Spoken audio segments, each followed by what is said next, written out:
சரிங்க. அனைவருக்கும் நமஸ்காரம். நம்ம நேத்திக்கு பார்த்த விஷயம் என்னன்னு பார்த்தீங்கன்னா, இந்த சம்சார விருட்சம் அப்படின்னு சொல்லக்கூடிய மனதனுடைய உற்பத்தி. எப்படி இந்த உலகம்ங்கிறது இவ்வளோ பெருசா இருந்தும், அந்த மனம்ங்கிற ஒரு சின்ன விஷயத்திலேருந்து அது உண்டாச்சு அப்படிங்கிறத சாமி ஒரு உதாரணம் மூலமா சொல்லியிருந்தாரு. ஒரு ஆலமரத்த எடுத்துட்டோம்னா, அதனுடைய விருட்சம் ரொம்ப பெருசா இருக்கு. ஆனா, அதனுடைய விதைய எடுத்துட்டோம்னா, அது கடுக விடவும் ஒரு 1/4 பாகத்தில தான் இருக்குது. 4 பாகமா கடுக வெட்டுனோம்னா, அதில ஒரு பாகமா தான் அதனுடைய விதை இருக்கு. அப்ப அந்த விதையில இருந்து தான் அது முளைச்சு அவ்வளோ பெரிய விருட்சமா வந்திருக்குது. அப்படி வந்த அந்த மனம் அப்படிங்கிறது என்னவா இருக்குன்னா, அந்த விதைக்குள்ளார பருப்பா இருந்து, அந்த பருப்புல இருந்து தான் அது முளைச்சு வந்திருக்குது. அந்த பருப்ப மூடி பாதுகாத்துட்டு இருந்தது எதுன்னு கேட்டீங்கன்னா, அது அகங்காரம்ங்கிற தோல். அப்போ நமக்குள்ளாரையும் இந்த உடம்புங்கிறது அகங்காரமா இருக்கக்கூடிய தோலா இருக்குது. அதுக்குள்ளார ஜீவன்கிற ஒரு பருப்பு இருக்கு. அந்த ஜீவன்ல இருந்து தான் விருட்சம்னு சொல்லக்கூடிய இந்த மனம் வெளியில வருது. அது வந்து வெளியில இருக்கக்கூடிய விசாராதிகள உண்டு பண்ணுது. எண்ணங்கள் மூலமா பல சிருஷ்டிகள அது உண்டு பண்ணுது. அதத்தான் நம்ம சொப்பனம் அப்படின்னு சொல்லி சொல்றோம். அப்படி அந்த சிருஷ்டிகள்ல அது மேலும் மேலும் பல விஷயங்கள அது சிருஷ்டி பண்றதுக்கு ரெடியாவே இருக்குது. ஒரு விதைய போட்டோம்னா, அந்த ஒரு மரம் இருக்குது. அந்த மரத்திலிருந்து நெறையா காய்கள் வருது. அந்த காய்கள்லேருந்து நெறைய மரங்கள் வருது. இப்படி ஒரே ஒரு விஷயத்திலிருந்து அடுக்கடுக்கா நெறைய விஷயம் வர்றதுனால தான் அத சம்சார விருட்சம் அப்படின்னு சொல்லி நம்ம குறிப்பிட்டு சொல்றோம். அது எங்க இருக்குதுன்னா, நம்மளுடைய மூலமா இருக்கக்கூடிய அந்த உற்பத்தி ஸ்தானத்தில, புருவ மத்தியத்தில அது வந்து இருக்குது அப்படின்னு சொல்லி சாமி சொல்லியிருந்தார். அதனால தான் அத வந்து வட விருட்சம் அப்படின்னு சொல்லி பேரு. அங்க தான் குரு தட்சிணாமூர்த்தி இருக்கிறாரு அப்படின்னு. அதனால தான் அடங்கிய மனமே குரு அப்படின்னு சொல்லி சாமி சொல்றதுக்கு காரணம் அப்படிங்கிறதையும் பார்த்துருந்தோம். அப்போ இந்த உலகம்ங்கிறது நம்மளிருந்து வெளிப்பட்டிருந்தாலும், அந்த உலகத்துக்குள்ளார நாம இருக்கிறதா ஒரு எண்ணம் நமக்கு இருக்கவே செய்யுது. நாம அத கவனிக்கிறோம். இந்த உலகம்ங்கிறது நம்மளுடைய சிருஷ்டியா இருந்தாலும், அந்த உலகத்துக்குள்ளார நாம இருக்கிற மாரி இருக்கிறோமே! அப்படின்னு சொல்லி கேட்கும்போது, சாமி வந்து இன்னொரு உதாரணம் சொன்னாரு. ஒரு புகை ஒரு ஒரு பாத்திரத்தில உண்டு பண்ணி, அத ஒரு கூடைய போட்டு, துவாரங்கள் உள்ள ஒரு கூடைய போட்டு மூடி வச்சுட்டு, வீட்ல இருக்கக்கூடிய கதவு ஜன்னல்லாம் சாத்திட்டு கொஞ்ச நேரம் நம்ம வெளியில இருந்தோம்னா, அந்த பாத்திரத்துக்குள்ளார இருக்கக்கூடிய அந்த புகை, அந்த வெளியில மூடி வச்சிருக்கிற அந்த கூடையினுடைய துவாரங்கள் வழியா வெளியில வந்து, அந்த அறை முழுவதும் மூடிரும். நீங்க அதுக்கப்புறம் கதவ ஓப்பன் பண்ணி உள்ள போனீங்கன்னா, ஒரே ரூம் ஃபுல்லா ஒரே புகை மண்டலமா இருக்கும். அப்ப பார்த்தா அந்த புகைக்குள்ளார தான் அந்த பாத்திரம் இருக்கிற மாரி தெரியும். ஆனா உண்மையாவே இந்த புகை எங்கிருந்து வந்துச்சுன்னா, பாத்திரத்துக்குள்ள இருந்து தான் வந்துச்சு. அந்த துவாரங்கள் இருந்ததுனால அது வெளியில வந்து எல்லா இடங்களிலும் பரவிடுச்சு. அந்த துவாரத்த இல்லாம பண்ணிட்டோம் அப்படின்னா, அது பரவுறது கிடையாது. அப்படிதான் நமக்குள்ளார அந்த 7 துவாரங்கள் இருக்குது. கண்ணு 2, காது 2, மூக்கு 1, வாய் 1, உள்ளுக்குள்ளார குதம் அப்படின்னு சொல்லக்கூடிய பகுதியில 2 துவாரம். அது அண்ணாக்குக்கு மேல இருக்கு. இந்த 7 துவாரங்கள் வழியா தான் இந்த புகை அப்படின்னு சொல்லக்கூடிய இந்த உலகம்ங்கிறது வெளியில அது வருது அப்படிங்கிறதையும் நம்ம வந்து நேத்து பார்த்துருந்தோம். அதோட அந்த 13வது அத்தியாயம் வந்து முடிஞ்சிருச்சு. நாம இன்னைக்கு பார்க்க இருக்கிறது வந்து அத்தியாயம் 14. அதில சிஷ்யன் கேட்குறாரு, மனம் தான் குரு அப்படின்னு நீங்க பலமுறை நீங்க சொல்லிட்டீங்க. அந்த மனம்ங்கிறது வட விருட்சமாவும், சம்சார விருட்சமாவும் இருக்குது. அது நம்மளுடைய உற்பத்தி ஸ்தானமா இருக்கக்கூடிய பூர்வ மத்தியத்தில, அதாவது இருதயம் அப்படின்னு சொல்லக்கூடிய அந்த பகுதியில அது இருக்குது அப்படின்னு சொல்லிட்டீங்க. அதனால தான் அதுக்கு வட விருட்சம்னு பேருன்னு நீங்க சொல்லிட்டீங்க. ஆனா, குரு தட்சிணாமூர்த்தி அப்படின்னு சொல்லி சொன்னீங்க இல்லையா? அது அந்த குரு தட்சிணாமூர்த்தியாகிய அந்த குரு இருக்கிறது வந்து வடக்கு அப்படின்னு நீங்க சொன்னீங்க. அத பத்தி அந்த விஷயத்த பத்தி எனக்கு இன்னும் கொஞ்சம் டீட்டெயில்டா சொல்லுங்க அப்படின்னு சொல்லி கேட்குறாரு. அப்போ சாமி சொல்றாரு, மனம் தான் குரு அப்படிங்கிறத நீங்க உங்களுக்கு புரிஞ்சு போச்சு. அந்த மனம் தான் வட விருட்சமாவும் இருக்குது அப்படிங்கிறதுக்கு இதுக்கு முன்னாடி இருந்த அந்த புகை தான் காரணமா இருக்குதுங்கிறதையும் சொல்லியாச்சு. அப்போ அந்த பாத்திரத்தில இருக்கக்கூடிய அந்த புகை வெளியில வந்ததுனால தான் இந்த உலகத்தினுடைய உற்பத்தியே. அந்த பாத்திரத்தினுடைய வாய நம்ம அடைச்சு வச்சிருந்தோம் அப்படின்னா, அந்த புகை வந்து வெளியில வராது. அது உள்ளுக்குள்ளாரே இருக்கும். அப்ப நம்மளால அந்த புகைய கூட பார்க்க முடியாது. அது உள்ளுக்குள்ளாரே அடங்கி இருக்கும். அப்ப அந்த புகை வெளிப்பட்டதுக்கு காரணம் அந்த பாத்திரத்தில இருந்த அந்த துவாரங்கள் தான். அப்படிதான் நம்மளுடைய மனசும். அது உள்ளுக்குள்ளார இருக்கும்போது, அந்த புகைங்கிறது வெளியில பரவாம அது உள்ளுக்குள்ளயே இருக்கும். அது வெளியில அந்த மனம்ங்கிறது வெளிப்படுறதுக்கு ரெடி ஆகும்போது, அந்த புகையா இருக்கக்கூடிய அந்த அதனுடைய விசாரங்கள், அதனுடைய எண்ணங்கள் என்ன பண்ணுதுன்னா, அதுவும் வெளியில சேர்ந்து வருது. அந்த துவாரங்கள் வழியா. அப்போ அந்த அப்படி பரவி இருக்கும்போது அதுக்கு பேர் மனசு தான். உள்ளுக்குள்ளார அடங்கி இருக்கும்போதும் மனசு தான். 2 வேற வேறன்னு சொல்ல முடியாது. ஒரு பாத்திரத்துக்குள்ளார அந்த புகை இருந்தாலும் அதுக்கு புகைன்னு தான் சொல்றோம். அது வெளியில வந்து பரவுனாலும் அத நம்ம புகைன்னு தான் சொல்றோம். 2ம் வேற வேற கிடையாது. ஆனா, இதில குரு அப்படின்னு சொல்லி குறிப்பிடும்போது, அத நாம என்ன சொல்றோம்னா, அடங்கின மனமே குருன்னு சொல்லி சொல்றோம். ஏன்னா அடங்குனா தான் அதுக்கு அந்த குருங்கிற ஸ்தானமே கிடைக்கும். ஏன்னா, அது வெளியில வியாபிக்கும்போது, அது அகங்காரத்தோட சேர்ந்து இருக்கும். அந்த மனம்ங்கிறது. அகங்காரத்துக்கு என்ன தேவையோ, அகங்காரம் எத விரும்புதோ, அகங்காரம் எத கை காமிக்குதோ, அத செயல்படுத்தக்கூடிய ஒரு விஷயமா தான் அந்த மனம்ங்கிறது இருக்கும். இதே அது உள்ளுக்குள்ளார அடங்கும்போது, அது ஜீவனோட சேர்ந்து இருக்கும். அப்ப ஜீவனுக்கு எது முக்கியம், ஜீவனுக்கு எது தேவைங்கிறத கவனிச்சிருக்கக்கூடிய நிலைமையில அது இருக்கும். அதனால தான் அவர் அடங்கி இருக்கும்போது, அவர குருவா ஏத்துக்க சொல்லி சாமி வந்து சொல்றாரு. அப்புறம் உள்ளுக்குள்ளார அவர் இருக்கும்போது தான், அவர குருவா நம்ம அ நிர்ணயிக்க முடியும். அதனால தான் தவயோகிகள்லாம் தன்னுடைய மனச உள்ளுக்குள்ளார அடக்கி வச்சு, அது மூலமா அனுபவங்கள வந்து அவங்க அறிஞ்சாங்க. நெறையா விஷயங்கள அவங்க தெரிஞ்சுக்கிட்டாங்க. அப்படி அந்த வடவிருச்சம்னு சொல்றதுக்கு காரணம் வந்து என்னன்னா, இந்த மனசு தான். அது தன்னுடைய உற்பத்தி ஸ்தானமா இருக்கக்கூடிய அந்த வடக்கு பாகம் அப்படின்னு சொல்லக்கூடிய அந்த மேல் பாகத்தில அது அடங்கி இருக்கிறதுனால தான் அப்படின்னு சொல்லி சொல்றாரு. அப்போ சிஷ்யன் வந்து கேட்குறாரு. அந்த கு அ புருவ மத்தியம் அப்படிங்கிறதுக்கு வந்து ஏற்கனவே இருதயம் அப்படின்னு நீங்க சொல்லியிருந்தீங்க. அப்ப அந்த தட்சிணாமூர்த்திங்கிறவரு தெற்கு முகமா தெற்கு முகமா பார்த்து அவர் இருக்கிறதாவும் நீங்க வந்து சொல்லியிருந்தீங்க. அப்போ அது தெற்கு முகமா அவர் இருக்கிறாரு, அவர் வடக்குல இருக்கிறாரு அப்படின்னு நீங்க சொல்றீங்க இல்லையா? ஸோ அதுக்கான விளக்கத்த எனக்கு வந்து காமிச்சு குடுங்க அப்படின்னு சொல்லி அவருக்கு அடுத்ததா கேட்குறாரு. அப்போ சாமி வந்து ஒரு கேள்வி கேட்குறாரு. தெற்குன்னு சொல்லி நீ எத நெனச்சிட்டு இருக்கிற அப்படின்னு. நாம பொதுவா திசைகள நாம எப்படி குறிப்பிட்டு சொல்லுவோம்னா, சூரியனுடைய அ தன்மைய வச்சு தான். சூரியன் எங்க இருக்குதோ அத வச்சு தான். அது எங்க உதிக்குது, எங்க மறையுது, இத வச்சு தான் நம்ம வந்து திசைகள வந்து நிர்ணயிக்கிறோம். நீங்க ஒரு கடல்லயே இருந்தாலும், ஒரு கடலுக்கு மத்தியில நீங்க இருந்தாலும் கூட உங்களால திசைய கண்டுபிடிக்க முடியாது. ஏன்னா சுத்தியும் உங்களுக்கு வந்து சமுத்திரத்துக்கு நடுவுல நாம இருக்கும்போது, நீங்க எந்த திசைய திரும்பி பார்த்தாலும் தண்ணி மட்டும் தான் தெரியும். கரை எங்கேயுமே தெரியாது. அப்படி இருக்கும்போது, அ எந்த ஒரு அடையாளமும் இல்ல. திசைக்கான ஒரு அடையாளமே இல்லாம இருக்கும். அந்த நேரத்தில சூரியன் உதிச்சு வர்றதையும், அது அஸ்தமிக்கிறதையும், அது உதயமாகறதையும் வச்சு தான் நாம திசைகள வந்து நிர்ணயிச்சுட்டு இருக்கிறோம்.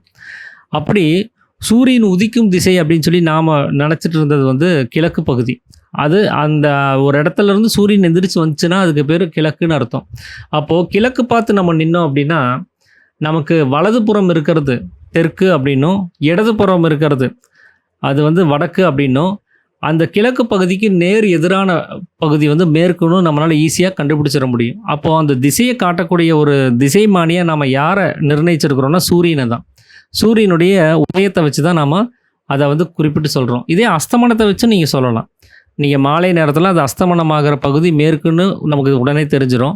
அதிலிருந்து நீங்க வந்து இடதுபுறம் தெற்குன்னும், வலதுபுறம் வடக்குன்னும், அதனுடைய நமக்கு பின்புறம் வந்து கிழக்குன்னு நம்மளால தீர்மானிச்சிட முடியும். அப்ப எப்படி இருந்தாலும் சூரியன் ஒண்ணு இருந்துச்சுன்னா, நம்மனால ஒரு திசைமானியா அத நம்ம பயன்படுத்தி நம்ம வந்து திசைகள சொல்லிற முடியும். அப்படிதான் வந்து நாம இதுநாள் வரைக்கும் நம்ம திசைகள வந்து பார்த்துட்டு வந்துட்டு இருக்கிறோம். அப்போ சாமி கிட்ட சீடன் சொல்றாரு, "தெற்குங்கிறது என்ன?" அப்படின்னு சொல்லி கேட்கும்போது, "நான் கிழக்கு பார்த்து நின்னேன் அப்படின்னா, எனக்கு வலதுபுறம் வர்றது வந்து தெற்கு" அப்படின்னு சொல்லி அவர் சொல்றாரு. அப்போ கிழக்கு பார்த்து நின்னா, அது அ வந்து நீங்க தெற்கு அப்படின்னு நீங்க சொல்றீங்க வலதுபுறம்னு. அப்போ கிழக்குங்கிறது எது? அப்படின்னு சொல்லி கேட்குறாரு. சூரியன் எந்த பாகம் உதிக்குதோ, அதுதான் கிழக்கு அப்படின்னு சொல்லி இவர் சொல்றாரு. அப்போ சாமி சொல்றாரு, "அப்படி நினைக்கிறது தப்பு. ஏன்னா சூரியன் வந்து எங்கேயும் அது உதயமாகறதும் கிடையாது, எங்கேயும் அஸ்தமனம் ஆகறதும் கிடையாது. ஏன்னா, அது எங்கேயுமே அது பிறந்து வர்றதும் கிடையாது, எங்கேயும் அது அழிஞ்சு போறதும் கிடையாது. நமக்கு வந்து அப்படி ஒரு தோணல் உண்டாகுது அவ்வளோதான். நீங்க கன்னியாகுமரியில நின்னு நீங்க அந்த சூரிய உதயத்த பார்க்குறீங்க அப்படின்னா, நமக்கு அப்பதான் சூரியன் உதயமாகுது, அது எந்திரிச்சு வருது அப்படிங்கிற மாரி நமக்கு ஒரு தோணல் உண்டாகுதே தவிர, அதே வேற ஒரு பகுதியில அன்னைக்கு வந்து இருட்டா இருக்கும். இப்ப அமெரிக்கால பார்த்தீங்கன்னா, அதே நேரம் அவங்களுக்கு இருட்டா இருக்கும். அவங்க சூரியனே பார்க்க முடியாது. அவங்கள பொறுத்தவரைக்கும் சூரிய உதயம் அப்படின்னு நாம சொன்னோம்னா, அவங்களுக்கு அது தவறான ஒரு விஷயமா இருக்கும். "இல்லப்பா இங்க சூரியன் உதயமாகலையே" அப்படின்னு சொல்லி நம்மகிட்ட சொல்லுவாங்க. அப்போ அந்த சூரியன் அப்படின்னு சொல்லக்கூடிய ஒரு விஷயத்த வச்சு திசைய தீர்மானிக்கிறதுங்கிறது ஒரு தப்பான ஒரு விஷயம். ஏன்னா, இந்த திசைகள்ங்கிறது யாருக்கானது அப்படிங்கிறத முதல்ல பார்க்கணும். யாருக்கு திசைகள் வேணும்? எனக்கு தான் திசைகள் வேணும். எனக்கு தான் அது தேவையாக இருக்குது. அப்போ எனக்கு எது எது எந்த பாகம் எந்த திசைங்கிறத நான் என்ன வச்சு தான் குறிப்பிட்டு சொல்ல முடியும் அப்படிங்கிறத சாமி சொல்கிறார். ஏன்னா நான் பிறந்து எனக்கு அறிவுங்கிறது உண்டாகலைன்னா, இது சூரியனோ, இது கிழக்குன்னோ, இது வடக்குன்னோ, தெற்குன்னோ, இது மேற்குனோ ஏதாவது நமக்கு புரியுமா அப்படின்னு சொல்லி கேட்குறாரு. அப்போ நம்ம பிறக்கலை அப்படின்னா அது பிறந்து அறிவுன்னு ஒன்று வரணும். அந்த பிறந்தும் அறிவு வரலைன்னா நம்மளால் இதை தெரிஞ்சுக்க முடியாது. ஒருவேளை பிறக்கவே இல்லை அப்படின்னா அங்கே சூரியனே கிடையாது. அப்போ திசைகளும் நமக்கு இல்லாமல் போயிடுது. அப்போ அங்கே உருவமும் இல்லை. அப்போது அந்த உருவம் இல்லைன்னா அதுக்கு ஆதினோ அந்தம்னோ ஏதாவது ஒன்று சொல்ல முடியுமா? அது அருவமாயிரும். அதுக்கு ஒரு உருவம் இருந்தால் தான் இதெல்லாம் நம்ம குறிப்பிட்டு சொல்ல முடியும். தொடக்கம் முடிவு அப்படின்னு ஏதாவது சொல்ல முடியும். அங்கே எதுவுமே சொல்ல முடியாது. அப்போது வடக்கு கிழக்கு தெற்கு மேற்கு அப்படின்னு எந்த ஒரு நிலைமையும் அங்கே உண்டாகிறது கிடையாது நாம் பிறக்கலை அப்படின்னா. அப்போது இந்த நிலைமைகள்லாம் நமக்கு எப்போ உண்டாச்சு அப்படின்னா, நம்ம பிறந்ததுமே நம்ம கர்ப்ப பாத்திரத்தில் இருந்தோம். அப்பவும் நமக்கு திசைகள் இருக்குதான்னு கேட்டிங்கன்னா நமக்கு இல்லை. ஏன்னா உயிர் இருக்குது, நம்ம பிறந்துட்டோம். நமக்கு அந்த ஒரு ஜடம்ங்கிற உடம்புக்குள்ளார ஜீவன் இருக்குது. ஆனால் அப்பவும் நமக்கு திசைகள் கிடையாது தான். அப்போ அந்த ஜீவன்கிற நிலைமைக்கும் அந்த திசைகள் கிடையாது. பிறந்து வெளியில் வந்துடுச்சு மனசுங்கிறது. அந்த குழந்தை உலகத்துக்குள்ளே வந்துடுச்சு. மனசு இந்த உலகத்தை உண்டு பண்ணிடுச்சு. ஒரு ஒரு ஒரு வயசு 2 வயசு வரைக்கும் அந்த குழந்தை அது அழுகுது, பால் குடிக்குது, தூங்குது, இதே வேலையை செஞ்சுட்டே இருக்குது. அப்பவும் அந்த குழந்தைக்கு திசைகள் தெரியுமான்னு கேட்டால் தெரியாது. ஏன்னா அந்த அறிவுங்கிறது அங்கே பூர்த்தி ஆகலை. எது திசை, எது சூரியன், என்னன்னு ஒன்றுமே தெரியாது அந்த குழந்தைக்கு.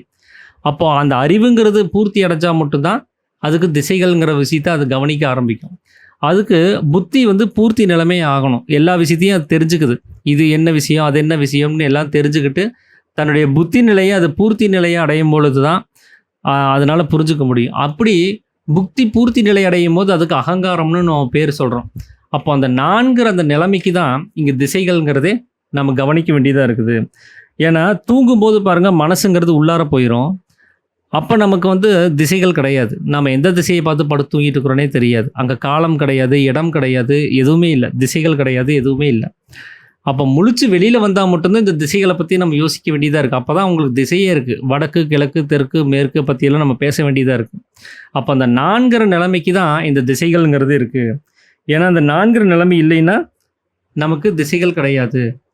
அது எப்பெல்லாம் அது இல்லாமல் போகுதோ அப்போல்லாம் திசைகள் இல்லாமலே போயிடுது. அப்போது அந்த திசைகளினுடைய நிலைமைகள் யாருக்கு உண்டானது அப்படின்னா எனக்கு உண்டானது தான். அந்த எண்ணிலிருந்து நான்கிற நிலைமை வெளியில் வரலைன்னா எனக்கு திசைகளே கிடையாது. அப்போ சூரியனை மையமாக வச்சு நான் ஒரு திசையை குறிப்பிடுறதுங்கிறது ஒரு தவறான விஷயம். ஏன்னா எனக்கு தான் அந்த திசைகள்ங்கிறது. அதனால் என்னை வச்சு தான் அந்த திசைகளை நான் குறிப்பிட முடியும் அப்படிங்கிறதையும் சாமி சொல்கிறார். அதனால் எனக்கு தான் எது வடக்கு பாகம், எது கிழக்கு பாகம், எது தெற்கு பாகம், எது மேற்கு பாகம்னு நான் குறிக்க முடியும். அதுதான் சரியான ஒரு விஷயமா இருக்கும். அது மட்டும் இல்லாமல் நாம் ஸ்கூலில் படிக்கும்போது நமக்கு மேப்பு நம்ம பார்த்துருப்போம். இங்கே எங்கே அமெரிக்கா இருக்குது, எங்கே இந்தியா இருக்குது, எங்கே யூரோப் இருக்குது, எங்கே ரஷ்யா இருக்குதுன்னு, எங்கே ஜப்பான் இருக்குதுன்னு சொல்லி குறிக்க சொல்லி ஒரு மேப் ஒன்று வரைபடம் கொடுத்துருப்பாங்க. அந்த வரைபடத்தினுடைய ரைட் சைடு மேலே மூலையில் பார்த்திங்கன்னா ஒரு குறியீடு ஒன்று போட்டு வச்சுருப்பாங்க. அது என்ன குறியீடுனா எண்ணுன்னு போட்டு மேல் நோக்கி ஒரு ஆரோ போட்டிருக்கும். மேல் பாகம் நார்த்து அப்படின்னு சொல்லி குறிப்பிட்றதுக்கு நாம் மேப்பில் என்ன பண்ணுவோம், மேல் பாகத்தில் இருக்கக்கூடிய விஷயங்கள்லாம் பார்த்திங்கன்னா அமெரிக்கா 2 அமெரிக்காவாக இருக்கும். ஒன்று தென் அமெரிக்கா, இன்னொன்று வட அமெரிக்கான்னு இருக்கும். அந்த வடக்கு பாகத்தை அந்த எண்ணெய் வச்சு நம்ம மேல் பாகத்தில் இருக்கக்கூடிய அமெரிக்காவை வடக்கு அமெரிக்கா அப்படின்னு சொல்லி நம்ம சொல்கிறோம். ஆப்பிரிக்கா அதே மாதிரி 2 ஆப்பிரிக்கா இருக்கும். வடக்கு அப்புறம் சவுத் ஆப்பிரிக்கா, இன்னொன்று வடக்கில் ஒரு ஆப்பிரிக்கான்னு ஒன்று இருக்கும். கொரியா அதே மாதிரி 2 கொரியா இருக்கும். வடக்கு கொரியா, தெற்கு கொரியா அப்படின்னு சொல்லி. அப்போது அந்த மேல் பாகம்ங்கிறத அவங்க குறிப்பிட்டு சொல்லியிருக்கிறது அந்த மேலே இருக்கக்கூடிய அந்த நிலைமைகளுக்கு அனுசரித்து அப்படின்னு சொல்லி நாம் புரிஞ்சுக்கிட்டு நாம் என்ன பண்ணுவோம்னா அதில் எழுதி வச்சுருப்போம். மேலே இருந்தால் வடக்கு, கீழே இருந்தால் தெற்கு அப்படின்னு சொல்லி. அப்படி தான் பூலோகத்தில் அந்த வரைபடத்தை நாம் படிச்சுட்டு வந்தது. அப்போ அதனுடைய மேல் பாகம் வடக்குன்னும் அடிபாகம் தெற்குங்கிறதும் நமக்கு அதில் பார்த்தாலே நமக்கு சரியாக புரிஞ்சிடும். அப்போ நமக்கான திசைகள் எது அப்படின்னா, நமக்கான வரைபடத்தில் அந்த மேல் பாகம்ங்கிறது என்ன அப்படின்னு கேட்டிங்கன்னா, எது வடக்கு அப்படின்னா நம்முடைய சிரசு தான் வடக்கு. ஏன்னா அதுதான் மேலே இருக்குது. எல்லா உயிர்களுக்கும் சிரசு தான் அது வடக்கு பாகமாக இருக்கும். அப்போ அதனால தான் உயர்ந்த பாகம் வடக்கு அப்படின்னு சொல்லி சொல்கிறதுக்கு காரணம். அந்த வடக்குங்கிற அந்த பாகத்தில் தான் நம்முடைய சிரசுங்கிறது இருக்குது. அந்த சிரசில் தான் புருவ மத்தியமாக இருக்கக்கூடிய அந்த இருதயத்தில் அந்த மனமாக இருக்கக்கூடிய அந்த குரு அங்கே இருக்கிறாரு. அவர் என்ன பண்ணுறாருன்னா கீழ்முகமாக பார்த்து அவர் அருள் பாலிச்சிட்டு இருக்கிறார். அவருடைய வேலையை கீழ்முகமாக பார்த்துருக்கிறது தான். அந்த கீழ்பாகம் அப்படி அந்த தெற்கு அப்படின்னு வருது. ஏன்னா வடக்கு மேல் பாகமாகும் போது அதனுடைய எதிர்ப்பதமாக இருக்கக்கூடிய தெற்குங்கிறது அது கீழ்பாகமாக வருது. ஏன்னா மனம்ங்கிறது கீழ்நிலை நோக்கி இறங்கி வர்றதுனால தான் அதை தெற்கு முகமாக பார்த்து அந்த குரு தட்சிணாமூர்த்தி வந்து பார்த்துட்ருக்கிறாரு அப்படின்னு சொல்கிறதுக்கு காரணமாக இருக்குது.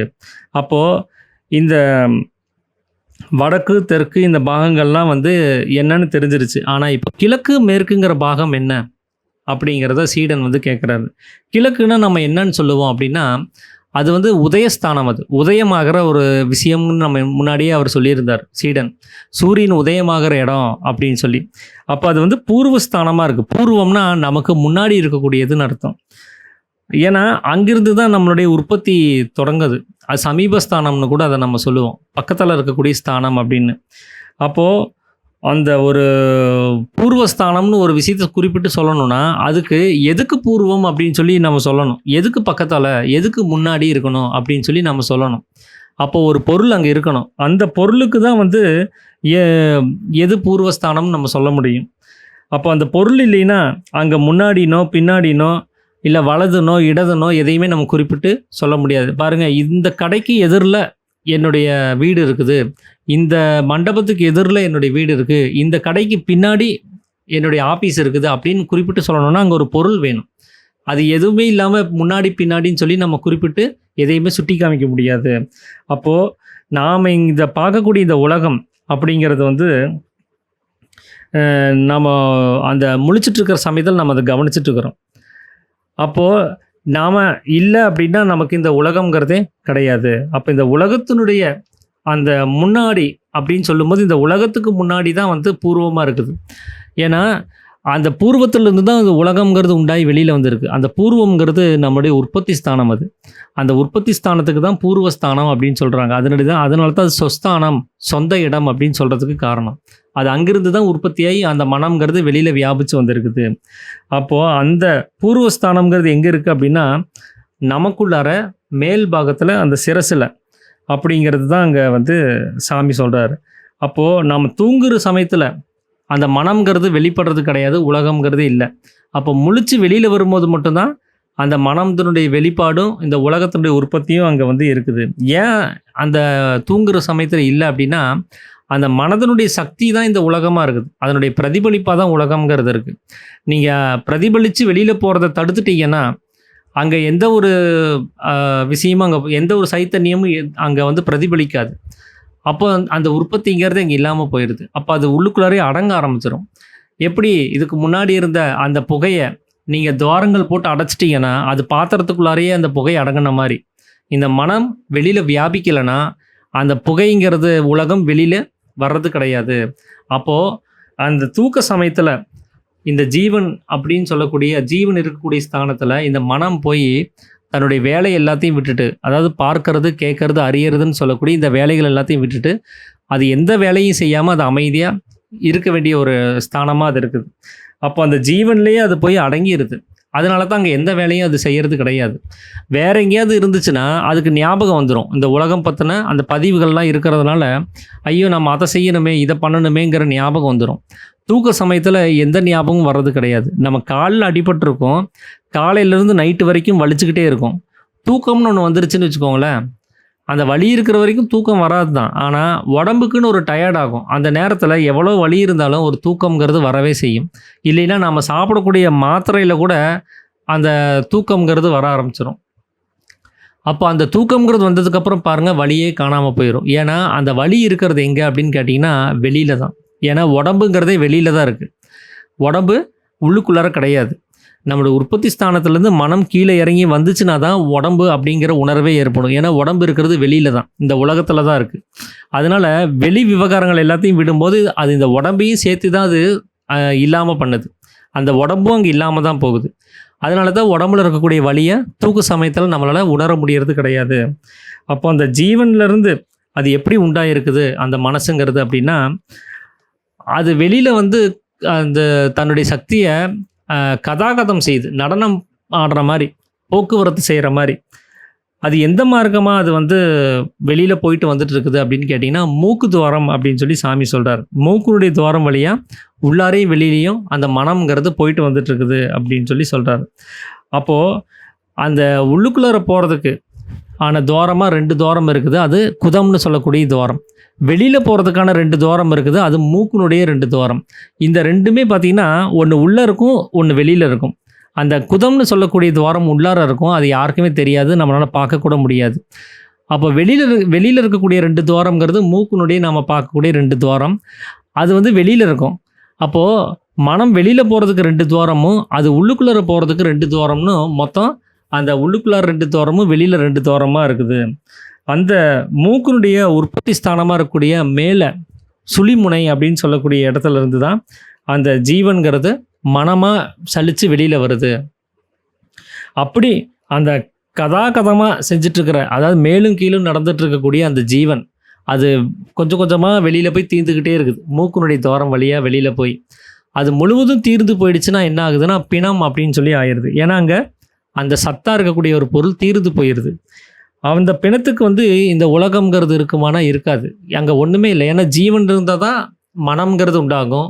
அப்போ மனம்ங்கிறது வெளிப்பட்டால் தான் அந்த பிரதிபலிப்பில் உலகத்தினுடைய சிருஷ்டியே உண்டாகுது. அப்போது அங்கே ஜீவன் இல்லைன்னா அங்கே உலகத்தினுடைய சிருஷ்டி செய்கிறதுக்கு மனசும் இல்லாமல் தான் போகுது. அப்போது அங்கே வந்து இந்த உலகம்ங்கிறது இருக்கிறது கிடையாது. ஏன்னா ஜீவனில் அந்த கதாகதம் இல்லாமல் போகிறதுனால தான்.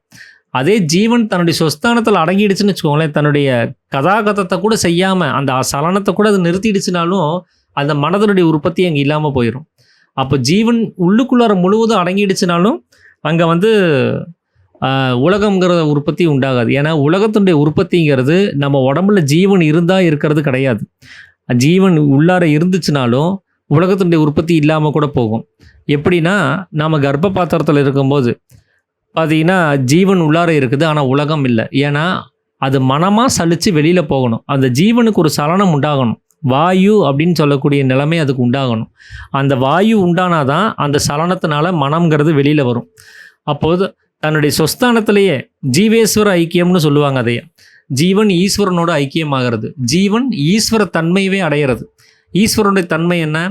அது வந்து எந்த ஒரு குணாதிசயமும் இல்லாமல், அதாவது நிர்குணனாக இருக்கக்கூடிய தன்மை. ஆனால் ஜீவனுக்கு சத்வகுணம்னு ஒரு குணம் இருக்குதுன்னு நம்ம முன்னாடி அத்தியாயங்களில் பார்த்தோம். அந்த சத்வகுணத்தையும் அந்த ஜீவன் விட்டுருச்சுன்னா, அந்த குணத்தை கூட அது விட்டுருச்சுன்னா அது நிர்குணனுங்கிற ஸ்டேஜுக்கு அது போயிடும். அதுதான் பரபிரம்மம் அப்படின்னு சொல்லக்கூடிய ஒரு நிலைமை. அந்த நிலைமையில் அந்த ஜீவன் இருக்கும்போது அங்கே சலனம் இல்லாமல் போயிடுது. அந்த வாயுவினுடைய அந்த போக்குவரத்தே இல்லாமல் போயிடுது. அப்படி போகும்போது மனசுக்கு வேலை இல்லாமல் போகுது. ஏன்னா மனதனுடைய உற்பத்தியே வாயுவினுடைய சலனத்தில் தான் இருக்குது. அப்போ மனமும் இல்லாதப்போ அங்கே உலகமும் இல்லாமல் போயிடுது. அப்போது நமக்குள்ளார இருக்கக்கூடிய ஜீவன் முழுவதும் வெளியில் போய் தீர்ந்து போயிடுச்சுன்னு வச்சுக்கோங்களேன், அங்கே உலகம் இல்லை. ஏன்னா அதை உற்பத்தி பண்ணுறதுக்கு ஜீவனே இல்லாமல் போயிடுது. இதே ஜீவன் தன்னுடைய ஜீவன்கிற ஸ்தானத்தை தாண்டி அது பரபிரம்மமாக மாறிடுச்சு. எந்த ஒரு சலனமும் இல்லாமல் தன்னுடைய புருவ மத்தியத்திலே சொஸ்தானத்திலே அடங்கிடுச்சு. அது உடம்பு முழுவதும் பரவாமல் அது உள்ளுக்குள்ளாரே அடங்கிடுச்சு. அதைத்தான் நம்ம ஜீவ சமாதின்னு சொல்லுவோம். அந்த நிலைமையில் போயிட்டாலும் அவங்களுக்கு உலகம் கிடையாது. ஏன்னா மனம் அவங்களுக்கு இல்லாமல் போயிடுது. அந்த மனம்ங்கிறது அந்த ஜீவன்லேயே லயிச்சு அது இல்லாமலே போயிடும். அந்த மனதனுடைய உற்பத்தியே அங்கே இல்லாமல் அந்த சலனமற்று போயிடும்.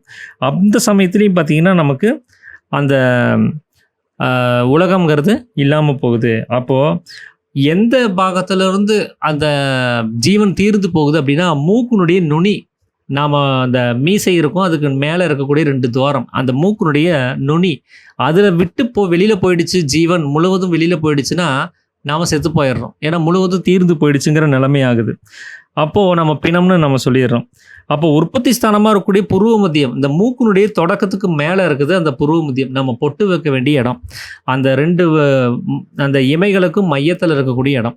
அந்த இடத்துல சொஸ்தானத்தில் அந்த ஜீவன் போய் ஒடுங்கிடுச்சுனாலும் அங்கே என்ன ஆகுதுன்னா மனதனுடைய அந்த வெளிப்போக்குவரத்து இல்லாமல் போயிடுது. ஏன்னா அந்த குதம் வழியாக மனம் வெளியில் வர்றது கிடையாது. அது உள்ளுக்குள்ளாரே சொஸ்தானத்திலேயே பிரம்மரந்திரத்தை தாண்டி சுழிமுனையிலேயே அது அடங்கிடுது.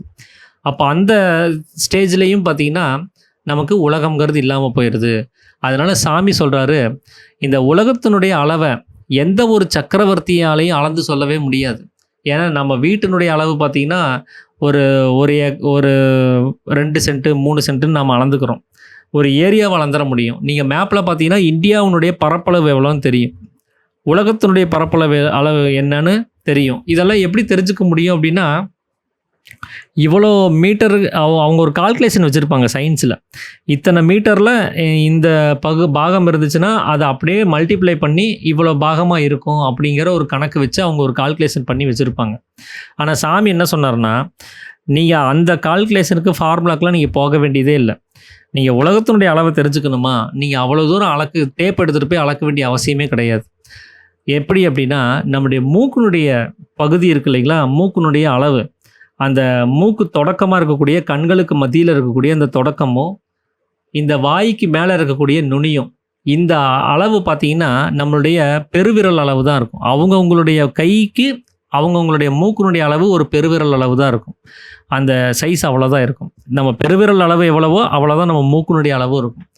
அப்படி சாமி சொல்கிறாரு, இந்த உலகத்தினுடைய அளவுங்கிறது நீங்கள் எல்லாம் கால்குலேட் பண்ணி அவ்வளோ நீளமாக சொல்கிற அளவுக்கு பெரிய அளவுலாம் அந்த உலகத்தினுடைய அளவு கிடையாது.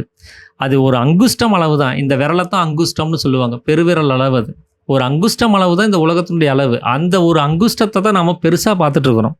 அதில் தான் பெரிய ஒரு பிரம்மாண்டம் இருக்கிறதாகவும் அதில் தான் நிறையா விஷயங்கள் இங்கே இருக்கிறதாகவும் நாம் கற்பனை பண்ணிகிட்ருக்குறோம்.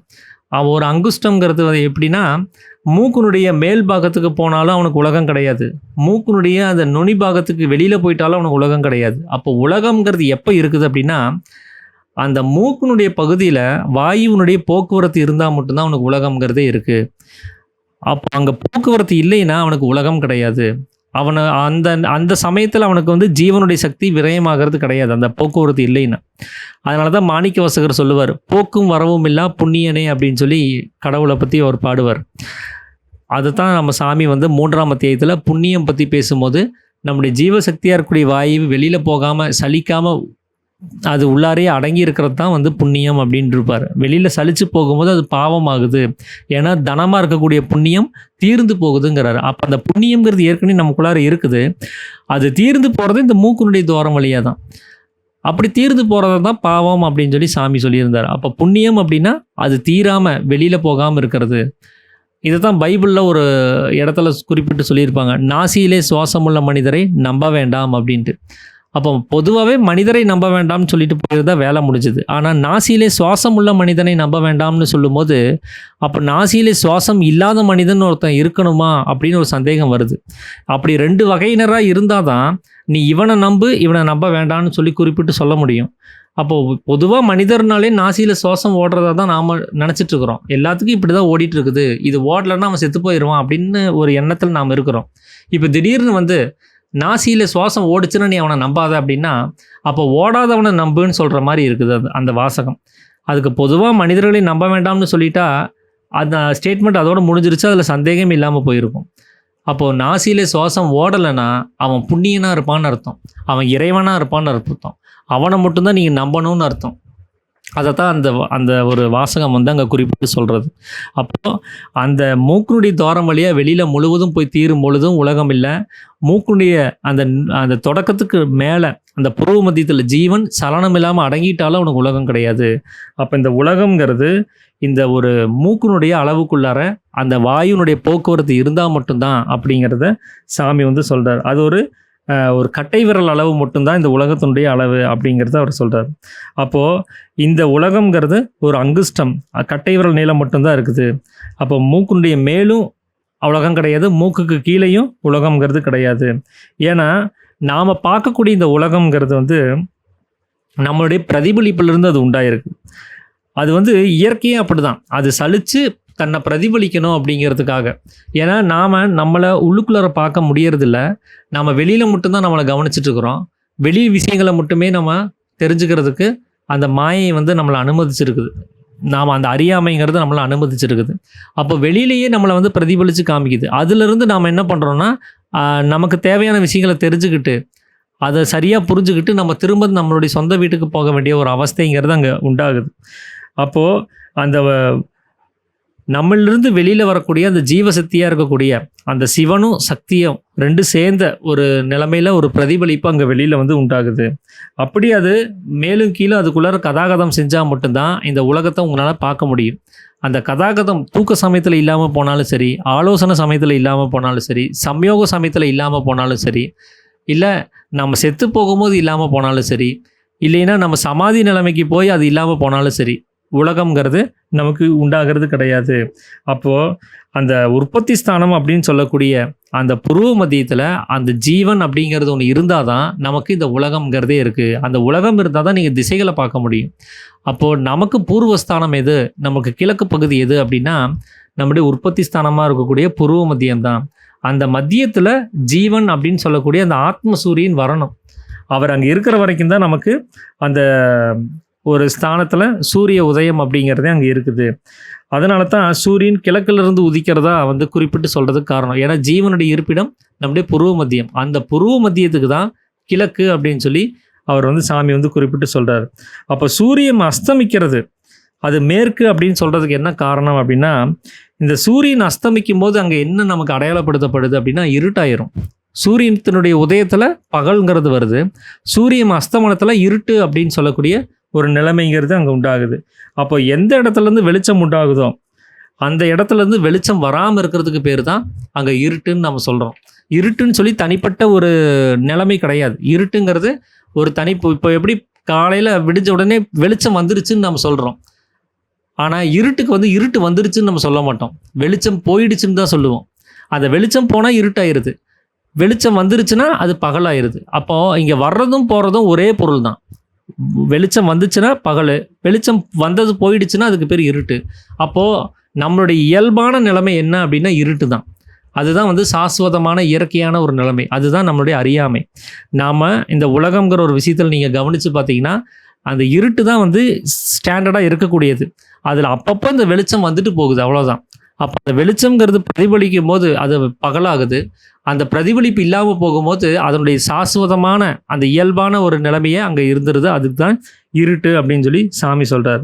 அப்போது அந்த வெளிச்சம் வர வேண்டிய இடத்துலேருந்து வெளிச்சம் வரல அப்படின்னா அதுக்கு பேர் தான் நம்ம இருட்டு, அதாவது இரவு, அதாவது அஸ்தமனம் அப்படின்னு சொல்லி எல்லாம் நம்ம குறிப்பிட்டு சொல்கிறோம். அப்போது நாம் இங்கே வெளியில் வந்து பார்த்திங்கன்னா சூரியன் இங்கிருந்து உதித்து அங்கே மறையிறதெல்லாம் நம்ம பார்த்துட்ருக்குறோமே. அப்போது நீங்கள் உதிக்கிறதும் இல்லை மறையிறதும் இல்லைன்னு சொல்கிறீங்களே, அது எப்படி அப்படின்னு சொல்லி சீடன் வந்து கேட்குறாரு. அப்போ சாமி சொல்கிறாரு, சூரியன் உதிக்கிறத நீ எங்கேயாவது பார்த்துருக்குறியா, எங்கேருந்து உதிக்குது அப்படின்னு சொல்லி கேட்குறாரு. அது ஆகாசத்தில் உதித்து மேலே வர்றதை நான் பார்த்துருக்குறேன் அப்படின்னு சொல்லி நாம் சொல்கிறோம். ஏன்னா நாம் அப்படி தான் நாம் அதை நினச்சிட்டு இருக்கிறோம். சூரிய உதயம் அப்படின்னு அதை தான் நம்ம குறிப்பிட்டு சொல்லிட்டு இருக்கிறோம். ஆனால் சூரியன் உதிக்கிறத நாம் பார்க்கல. ஆனால் சூரியன் உதித்து வர்ற மாதிரி நமக்கு ஒரு தோற்றம் மட்டும்தான் அங்கே உண்டாகுதே தவிர அங்கே உண்மையாகவே உதிக்கலை. ஏன்னா அது உதிக்கிறதுனா அங்கேருந்து பிறந்து வெளியில் வரணும், அங்கேருந்து உருவாகி வெளியில் வரணும். அப்படி அது ஆகிறது கிடையாது. ஏன்னா அதே நேரத்தில் இன்னொருத்தர் வேற ஒரு இடத்துல மத்தியான நேரத்தில் சூரியனை பார்த்துட்டு இருக்கிறாரு, இன்னொரு நாட்டில் அது சாயங்காலத்தில் ஒரு அதே சூரியனை பார்த்துட்டு இருக்கிறாரு, இன்னொரு இடத்துல இரவில் சூரியனை பார்க்காமலே ஒருத்தர் உட்காந்துருக்கிறாரு. அப்போது இதில் வந்து நம்ம கண்ணுக்கு தோன்றதை வச்சு நம்ம உதயம்னும் நம்ம அஸ்தமனும் நம்ம சொல்லிட்டு இருக்கிறோமே தவிர உண்மையாகவே சூரியன் உதிக்கிறதும் இல்லை, அது மறையிறதும் கிடையாது. அது ஒரு ரவுண்டு சர்க்கிள். நம்ம பூமி சுற்றிட்டு இருக்கும்போது அந்த சூரியன் ஒரு பாகத்துக்கு தெரியாமல் போகுது, ஒரு பாகத்தில் தெரியுது, ஒரு பாகத்தில் கொஞ்சமாக தெரியுது. இதை வச்சு தான் நாம் வந்து இந்த காலநிலைகளை நம்ம குறிப்பிட்டு சொல்லிட்டு இருக்கிறோம் அப்படிங்கிறத சாமி வந்து குறிப்பிட்டு சொல்கிறார். அப்போ சூரியன்கிறது நமக்கு உதிச்சிருச்சுன்னா அது என்னவாக இருக்கும் அப்படின்னா பகலாக இருக்கும். அந்த சூரியன் உதயத்தை நம்ம பகல் பொழுது அப்படின்னு தான் நம்ம சொல்கிறோம். அப்போ பகல்ங்கிறது என்னவாக இருக்குதுன்னா பிரகாசம். அது நமக்குள்ளார தெளிவாக ஒரு விஷயத்தை கவனிக்க முடியும். அப்போ பிரகாசம் நமக்கு வேண்டிய விஷயங்களெல்லாம் அறிவிக்கக்கூடிய ஒரு பிரகாசமாக அது இருக்குது. அப்போது இப்போ நமக்கு என்ன சமயம் அப்படின்னு சொல்லி பார்த்தீங்கன்னா பகல் சமயம் அப்படின்னு நம்ம குறிப்பிட்டு சொல்கிறோம். ஏன்னா பகலை நம்ம கவனிச்சுட்டு தான் இருக்கிறோம். அப்போ நமக்கு பகல் சமயம்ங்கிறது இருக்குது அப்படின்னு சொல்லி சொன்னால் சாமி சொல்கிறாரு, அப்போ இப்போ உங்களுக்கு பிரகாசம் உண்டாயிடுச்சுல்ல, உங்களால் ஒரு பொருளை சொல்ல முடியுமா எங்கே இருக்குதுன்னு சொல்லிட்டு? ஒரு வீட்டில் இருக்கக்கூடிய வெளியில் உட்காந்துக்கிட்டு நீங்கள் வீட்டில் இருக்கக்கூடிய ஒரு பொருளை உங்களால் சொல்ல முடியுமான்னு கேட்குறாரு.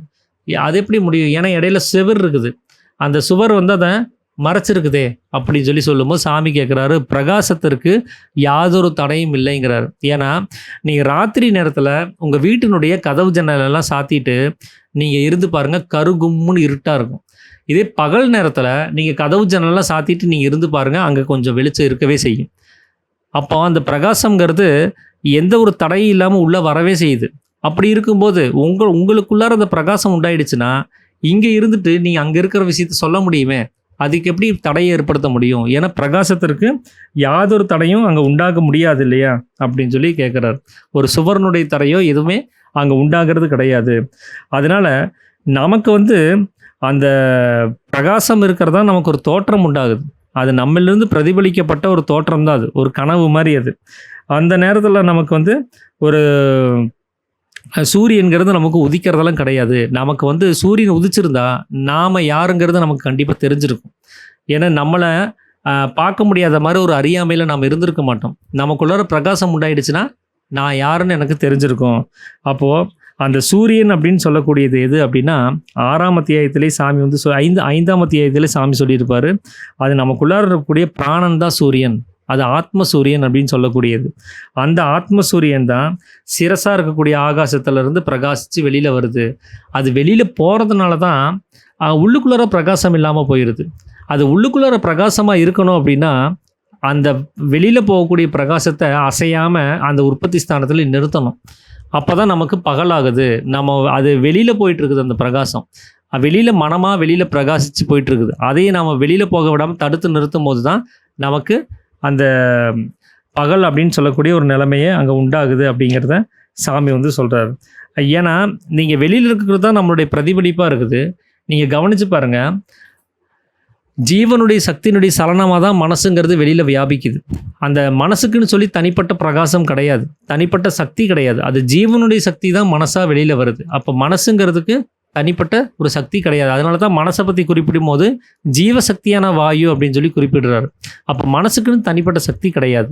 அதே மாதிரி தான் நீங்கள் வெளியில் இருக்கக்கூடிய அந்த சந்திரனை பாருங்கள், அதுக்கு தனிப்பட்ட பிரகாசம் கிடையாது. அது சூரியனுடைய பிரகாசத்தை தான் அது நமக்கு பிரதிபலித்து காமிக்குது. அது சூரியன் இல்லைன்னா அதனால பிரகாசிக்க முடியாது. ரெஃப்ளெக்ஷன் மட்டும்தான் அந்த நிலாங்கிற அந்த சந்திரன் கொடுத்துட்ருக்குது. உண்மையாகவே அதனுடைய பிரகாசம் எங்கிருந்து அது எடுத்துக்கிச்சு அப்படின்னா சூரியன்லேருந்து தான். அதே மாதிரி தான் நமக்குள்ளார இருக்கக்கூடிய ஆத்ம சூரியன்லேருந்து தான் இந்த மனம்னு சொல்லக்கூடிய அந்த விஷ்ணு அந்த பிரகாசத்தை எடுத்துக்கிட்டு வெளியில் வியாபிக்கிறார். அந்த ஜீவனுடைய சக்தி இல்லைன்னா மனதனால சலனத்தன்மையை உண்டு பண்ண முடியாது. அது சலித்து அதனால் வெளியில் வரவே முடியாது. இதனால தான் வெளியில் அந்த சக்தி சலனமாய் போகும்போது நமக்குள்ளார இருட்டாயிருது. அதைத்தான் ராத்திரி அப்படின்னு சொல்லி சொல்கிறாங்க. ராத்திரி அப்படின்னா அப்படின்னா இருட்டுன்னு அர்த்தம். திரி அப்படின்னா திரி குணங்கள். அது சத்துவகுணம், ரஜோகுணம், தமோகுணம், இந்த 3 குணங்கள் தான் திரி அப்படின்னு சொல்லக்கூடியது. அப்போ ராத்திரி அப்படின்னா இருட்டுங்கிறது மாயை. அது அறியாமை. அந்த அறியாமையை அது 3 குணங்களோட அறியாமையில் போகிறதுனால அதுக்கு ராத்திரின்னு பேர். அது என்னைக்கு அது அப்படி அறியாமையில் 3 குணங்களோட போகாமல் நமக்குள்ளாரியே அந்த குணங்கள்லாம் அடங்குதோ அப்போ நமக்கு பகல் அப்படிங்கிற ஒரு பொழுது உண்டாகும். அப்போ அந்த 3 குணங்களும் நம்ம ஒன்றா சேர்ந்து நம்மளோட உற்பத்தி ஸ்தானத்தில் அடங்கும் பொழுது தான் நமக்கு அந்த பகலுங்கிற ஒரு பொழுது அங்கே உண்டாகும். அவர் அதை எப்படி சொல்கிறாருன்னா, அந்த உற்பத்தி ஸ்தானத்தில் சக்தியோடு சேர்ந்து புருவ மத்தியத்தில் அங்கே மனசையும் கண்களையும்னு சொல்லி வேற போட்டிருக்கிறாரு. ஏன்னா பிரகாசம்ங்கிறது கண்களுக்கு சார்ந்தது. இந்த கண்கள் வெளியில் போகிறதுனால தான் அந்த பிரகாசம் வெளியில் போகுது. மூக்கு துவாரத்தை பற்றி பேசும்போது அவர் வாயுவை குறிப்பிட்டு சொல்லியிருப்பார். வாயை பற்றி பேசும்போது சப்தத்தை பற்றி பேசியிருப்பார். அப்போது இந்த பிரகாசங்கிறது கண்கள் மூலமாகவும், வாயுங்கிறது மூக்கினுடைய துவாரம் வழியாகவும், சப்தங்கிறது நம்முடைய நாவினுடைய வாய் மூலமாகவும் வெளியில் போகுதுங்கிறத வேறு அத்தியாயங்களை குறிப்பிட்டு சொல்லியிருப்பார். இப்போது உங்களுக்குள்ளார்ந்து வெளியில் போகக்கூடிய பிரகாசத்தை நீங்கள் கண்ட்ரோல் பண்ணணும் அப்படின்னா மனசையும் நம்முடைய கண்களையும் புருவ மத்தியத்தில் அசையாமல் நிறுத்தணும் அப்படின்னு சொல்லி சாமி சொல்வார். அதனால தான் நாம் ஜபம் சமயத்தில் நம்முடைய கண்களை அந்த புருவ மத்தியத்தில் வச்சு அசையாமல் நிறுத்துறதுக்கு காரணம். ஏன்னா மனதனுடைய பிரகாசம் வெளியில் போகாமல் இருக்கிறதுக்காக தான் அப்படிங்கிறத சாமி சொல்கிறார். அப்போது அந்த சமயத்தில் அந்த சூரியன்கிறது உதிச்சு நமக்கு பகலாகுது. இந்த விதத்தில் இல்லாமல் நமக்கு அந்த பகல்ங்கிற பொழுது வேறு ஒன்றுமே கிடையாது. நம்ம வெளியில் பார்க்கக்கூடிய பகல்ங்கிறது சொப்பனத்தில் காணக்கூடியது. வெளியில் பார்க்கக்கூடிய இருட்டுங்கிறது சொப்பனத்தில் காணக்கூடியது.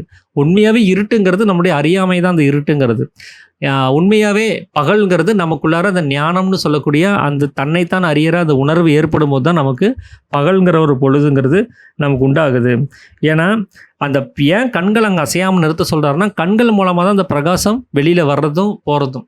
அதனால தான் பிரகாசத்தர் அந்த குருடனுக்கு வந்து அவனுக்கு கண்கள் குருடா அப்படின்னு சொல்லி மனம் குருடான்னு சொல்லி சாமி கேட்குறாரு. ஏன்னா மனம் தான் பிரகாசமாக வெளியில் வருது. அவருக்கு கண்ணு நல்லா இருந்தாலும் கூட அந்த மனமாக இருக்கக்கூடிய அந்த பிரகாசம் வெளியில் வரலன்னா அவருக்கு கண்ணு தெரியாது.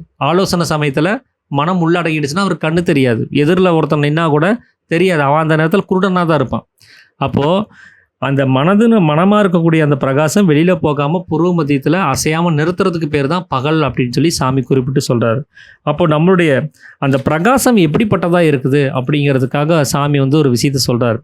ஒரு மத்தியான வேளையில் அந்த 1000 கோடி சூரியர்கள் ஒருமித்து நின்னாங்கன்னா அப்போ அந்த பிரகாசங்கிறது எவ்வளோ ஒரு ஜுவாலையோட, எவ்வளோ ஒரு அக்னி வெப்பத்தோடு இருக்குமோ, எப்படிப்பட்ட பிரகாசமாக இருக்குமோ அப்படிப்பட்டதாகவும் நம்முடைய சைத்தன்யம்ங்கிறார். நம்மளால் பகலில் ஒரு சூரியனை கூட நம்மளால் பார்க்க முடியறது கிடையாது. இந்த உலகத்தில் இருக்கக்கூடிய ஒரு சூரியனை பார்த்தா கூட கண்ணு கூசி போகுது. ஆனால் நீங்கள் புருவ மத்தியத்துக்குள்ளே போய் நீங்கள் உங்கள் ஆத்ம சூரியனை பார்த்தீங்கன்னா அந்த ஆத்ம சூரியனுடைய பிரகாசம் எப்படி இருக்கும் அப்படின்னா 1000 கோடி சூரியர்கள்ங்கிறாரு. 1000 சூரியன் இல்லை, கோடி சூரியன்னு அவர் சொல்லலை, 1000 கோடி சூரியர்கள்னு சொல்கிறாரு. அத்தனை பேரும் ஒன்றா நின்னாங்கன்னா அவருடைய பிரகாசம் எப்படி இருக்குமோ அப்படிப்பட்டதாகவும் அந்த பிரகாசம் அப்படின்னு சொல்லி சாமி குறிப்பிட்டு சொல்கிறார். அதுதான் நம்மளுடைய ஜீவனுடைய சைத்தன்யம்ங்கிறார். இப்போ இங்கே ஒரு கேள்வி வருது. வெளியில் இருக்கக்கூடிய ஒரு சூரியனை பார்க்க முடியல, அப்போ உள்ளே போய் இந்த 1000 சூரியனை பார்த்தா நம்ம கண் என்னத்துக்கு ஆகிறது, நம்மளுடைய அந்த உடம்பு என்னத்துக்கு ஆகிறது அப்படின்னு சொல்லி ஒரு கேள்வி வரும். அதுக்கு சாமி என்ன சொல்கிறாருன்னா, வெளியில் இருக்கக்கூடிய சூரியனை ஏன் நம்மளால் சரியாக பார்க்க முடியல, ஒரு சூரியனை கூட பார்க்க முடியல அப்படின்னா நமக்குள்ளார அகங்காரம்னு சொல்லக்கூடிய அந்த ஜொலிப்புத்தன்மையுள்ள அந்த நுரை நமக்குள்ளார இருக்குது. அந்த அகங்காரத்தினுடைய அதிகப்படியான ஜொலிப்புனால தான் பார்க்க முடியாமல் கண்கள் கூசி போயிடுதுங்கிறார். அந்த அகங்காரம் இல்லைன்னா உங்களால் அந்த 1000 கோடி சூரியர்களை டைரெக்டாக பார்க்க முடியும். இந்த அகங்காரம் இல்லாமல் நீங்கள் இந்த சூரியனை பார்க்கணுன்னா உங்களால் ஒரு சூரியனை அசால்ட்டாக நீங்கள் பார்த்துட முடியும். கண்ணசைக்காமல் கண்ணில் எதுவும் உறுத்தாமல் உங்களால் கவனித்து பார்க்க முடியும். அந்த பிரதிபலிப்பை அது வந்து ஜாஸ்தி பண்ணி காமிக்குது. அந்த ஜொலிப்புத்தன்மை அது அகங்காரத்துக்கானது. அதனால தான் அவர் நுரையை வந்து அகங்காரமாக குறிப்பிட்டு சொல்லும்போது அதில் அதிகப்படியான ஜொலிப்புத்தன்மை இருக்குது. அதனால தான் நம்மளை இந்த உலகத்தை எல்லாம் பிரதிபலித்து காமிக்குது அப்படின்னு சாமி சொல்லியிருப்பார். அப்போது நம்மளிருந்து வெளியில் பிராணனாக இருக்கக்கூடிய அந்த சூரியன் பிரகாசமாக வெளியில் போய் மனமாக பிரகாசமாக வெளியில் போகும்போது அதைத்தான் நாம் இந்த உலகத்தில் சூரியனாக நம்ம வந்து கவனிச்சிட்ருக்குறோம். அது அகங்காரத்தினால பார்க்குறதுனால தான் நமக்கு கண்கள் கூசி போகிறதுக்கு காரணம். அதிகப்படியான ஜொலிப்பாக அது காமிச்சு கொடுக்கறதுனால. கண்ணாடியினுடைய இயல்பு அப்படி தான், ஒரு விஷயம் இருக்கிறத ஜாஸ்தி பண்ணி காமிக்கும். அதனால தான் நம்ம ஒரு விளக்குக்கு மேலே நம்ம கண்ணாடி பாத்திரத்தை வைக்கிறதுக்கு காரணம். அது கம்மியாக இருக்கக்கூடிய அந்த பிரகாசத்தை ஜாஸ்தி பண்ணி காமிக்கும். அதே அந்த கண்ணாடி பாத்திரம் தான் நமக்குள்ளார இருக்கக்கூடிய அகங்காரமாக இருக்குது. அதனால் அந்த இரவுன்னோ பகல்னோ 2 நிலைமைகள் உண்டாகிறதுக்கு காரணம் என்ன அப்படின்னா அந்த அறியாமை தான் அங்கே காரணமாக இருக்குது. அந்த அறியாமைங்கிறது நமக்கு கொடுக்கப்பட்டது. நாம் அந்த அறியாமையில் இருந்து நம்ம விஷயங்களை தெரிஞ்சுக்கணும் அப்படின்னு சொல்லி நமக்கு கொடுக்கப்பட்ட ஒரு பாடத்திட்டமாக அது இருக்குது. அதனால தான் அதனுடைய சாஸ்வதமான ஒரு இயல்பே இருட்டாக இருக்குது நமக்கு. அப்போது அந்த பிரகாசங்கிறது அது வர வைக்க வேண்டியதாக இருக்குது. அது எப்படி வர வைக்க முடியும்னா வெளியில் போகக்கூடிய பிரகாசத்தை நமக்குள்ளார புருவ மத்தியத்தில் அடக்கும் போது தான் அந்த பகல்கிற ஒரு நிலைமையை வந்து நம்ம கொண்டு வர முடியும். அப்போ நம்முடைய புருவ மத்தியமாக இருக்கக்கூடிய பிராணனாக இருக்கக்கூடிய சூரியனை எப்போ இந்த அகங்காரமாக இருக்கக்கூடிய அந்த கண்ணாடி ஜுவாலையிலேருந்து நீக்கி அந்த மனம்ங்கிற பிரகாசத்தை உள்ளுக்குள்ளாரையும் நம்ம அடக்கிறோமோ அப்போ தான் நமக்கு பகல் நமக்கு உண்டாகுது.